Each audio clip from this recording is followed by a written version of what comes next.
এই যে আশা আজকে মাত্র আশার ভিডিও দেখছি, ভুট্টা খাইতেছে।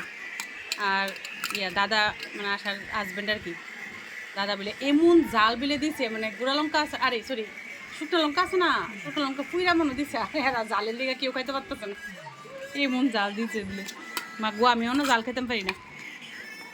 এই দেখো এটার লোক একটু বাটার দিয়ে দিলে কিন্তু আরও স্বাদ হয়, বাট বাটার আমি ওখানে খাইতে পারতাম না, তো তার লিগা লেবু দিলাম, তারপরে গোলমরিচ গুঁড়া দিলাম, লঙ্কার গুঁড়া দিলাম, লবণ দিলাম। ভালো লাগতেছে?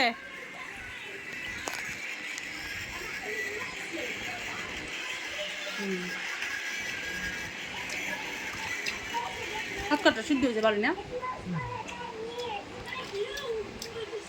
ভুট্টা শক্ত থাকলে একদম খাওয়া যায় না।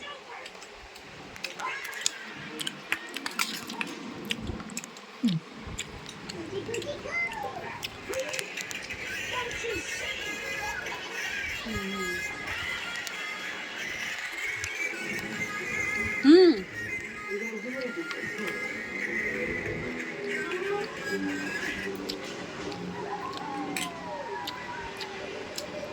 গরম হলে একটু ভালো লাগলো না, ঠান্ডা হয়েছে দিকটা আমার যেমন লাগে গরম গরম একটু ভালো লাগে।